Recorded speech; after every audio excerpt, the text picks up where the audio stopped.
Bien, y cuando son las 9:25, le vamos a contar que la Comisión de Normas Transitorias aprobó finalmente establecer un quórum de 4/7 para reformar la nueva Constitución. Esta es una de las nuevas propuestas que deberá ser ratificada por el Pleno de la Convención. Vamos a hablar del tema con el convencional Jaime Baza a esta hora. ¿Qué tal, Jaime? Buenos días. Hola, Frecia, buenos días, ¿cómo estás? Muy bien. ¿Y su postura, Jaime, de estos 4/7, le parece bien luego que haya salido un poco de luz al final del túnel, ¿no? Una discusión que estaba trabada ahí en la convención. Sí, ha sido una discusión bien larga, que empezó varias semanas atrás, ¿verdad?, en la propia Comisión de Justicia, de donde viene la propuesta inicial de reforma constitucional con 4/7. Lamentablemente esos 4/7 en las votaciones, en particular en el Pleno de la norma permanente, se cayeron, ¿verdad?, y quedó ese vacío que ha abierto la discusión respecto de cuál deberá ser el quórum no solamente permanente de reforma constitucional, sino que especialmente el quórum transitorio durante este periodo legislativo. De ahí efectivamente se hicieron algunas propuestas y finalmente quedó aprobado en el informe que se presentó en la madrugada del martes y que fue refrendado en la votación de ayer, un quórum de 4/7 para la reforma constitucional durante este periodo legislativo. ¿Cuándo se va a votar en el Pleno, Jaime? Debiera votarse el martes. Ya, en menos de una semana. Usted ironizaba de alguna manera cuando lo presentan los senadores Jimena Rincón y también el senador Matías Walker de la Democracia Cristiana, esta reforma para bajar los 4/7, decía usted, justo al día siguiente cuando ya se había acordado la Comisión de Normas Transitorias. ¿Cómo ve esta negociación? Ayer hablábamos con la senadora Rincón, decía más que negociación era convicción al respecto. Mira, igual es interesante ver que la política contingente va un poco a la ciega de la política constituyente y que de alguna manera hay ciertos sectores que están tratando de alguna manera igualar o empatarse con las fórmulas que propone la Convención Constitucional. Pero yo creo que esta es una discusión que va mucho más allá de las formas, va mucho más allá de los quórum.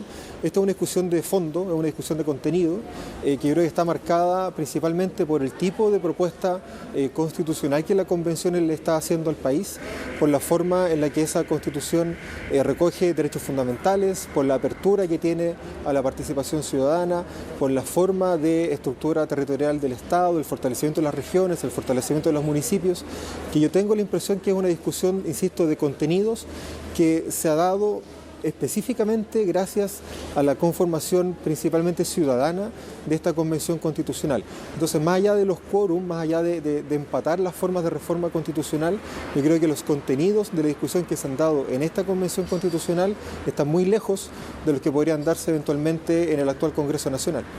¿Está de acuerdo entonces, de alguna manera, en la misma línea, Jaime, con lo que decía ayer el presidente Gabriel Boric, ¿no? Él decía desde su gira en Estados Unidos que los partidos de Chile Vamos de alguna manera estaban entregando un rápido apoyo a la iniciativa que supone un plan B, ¿no? Este plan B que ha sonado en los últimos días en caso de que ganara la opción rechazo el próximo 4 de septiembre.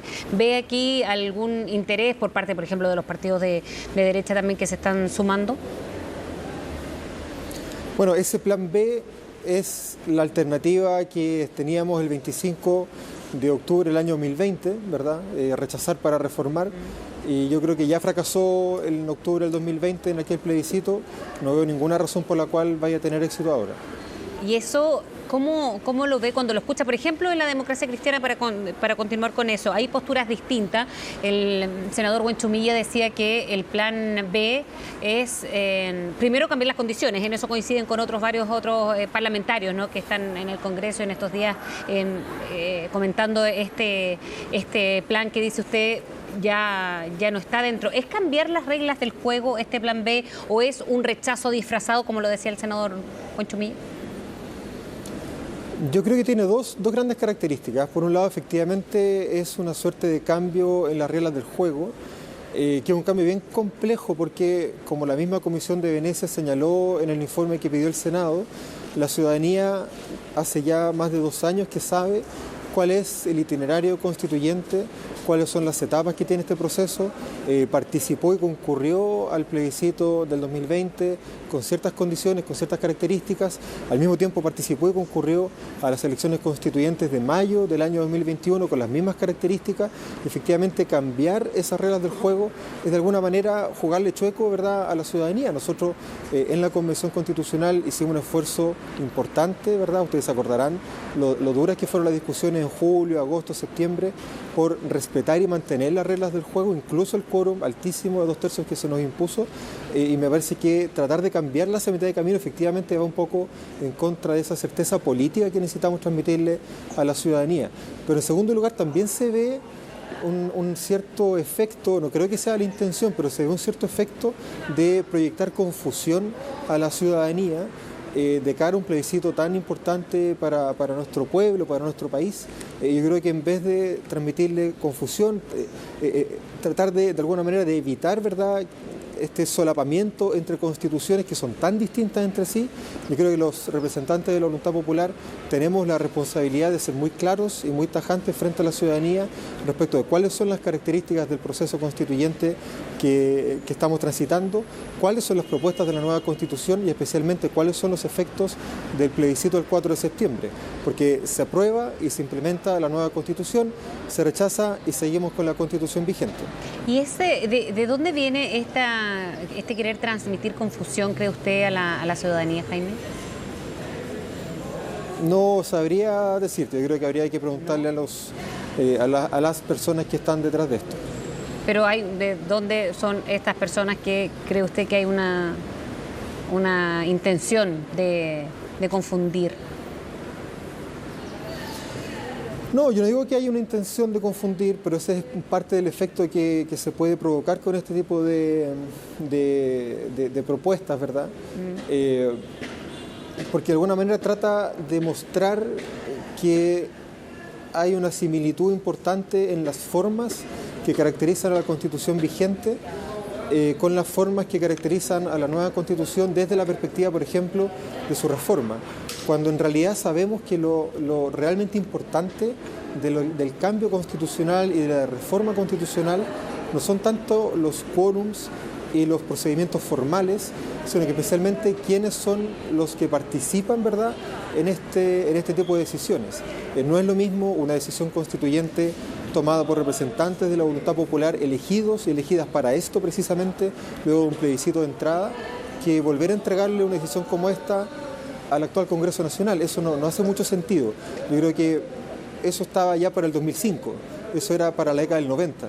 Pero yo creo que con todo el agua que ha pasado bajo el puente, el contexto político y el contexto histórico nos exige respuestas más coherentes con las demandas de la ciudadanía. Hay una guía práctica que del otro lado, me refiero a algunos sectores, acusan de que acá no está la información completa.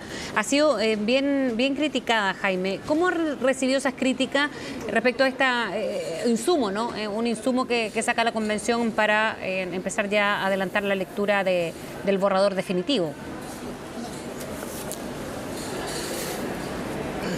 Bueno, en primer lugar, las instituciones de representación popular tenemos la responsabilidad de hacer el mayor trabajo de difusión posible para apoyar y ayudar a que la ciudadanía tome una decisión informada y con toda la información disponible.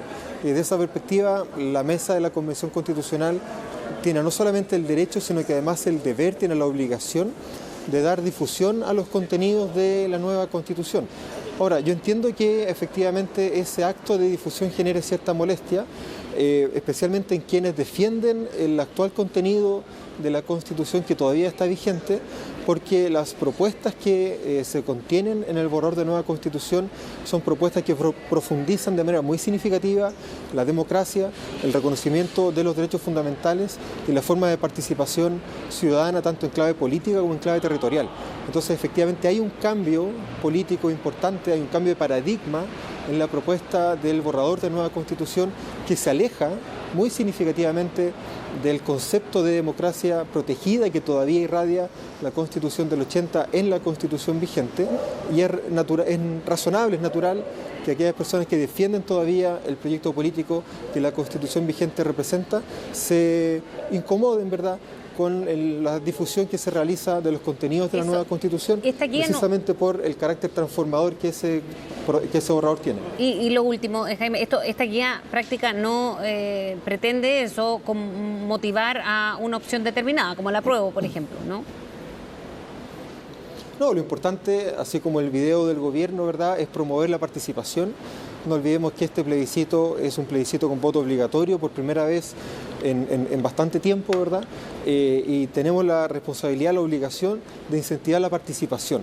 El pueblo, la ciudadanía tiene el deber, tiene el derecho también de participar en los procesos electorales, especialmente en un plebiscito tan importante para nuestra historia política, para nuestra historia también como individuos que formamos parte de esta comunidad política, y me parece que las instituciones de representación popular tenemos la obligación de poner la mayor cantidad de información posible a disposición de la ciudadanía para que puedan tomar una decisión libre e informada.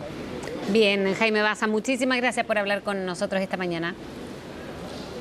Muchas gracias, Fresia. Buenos días. Que tenga buen día.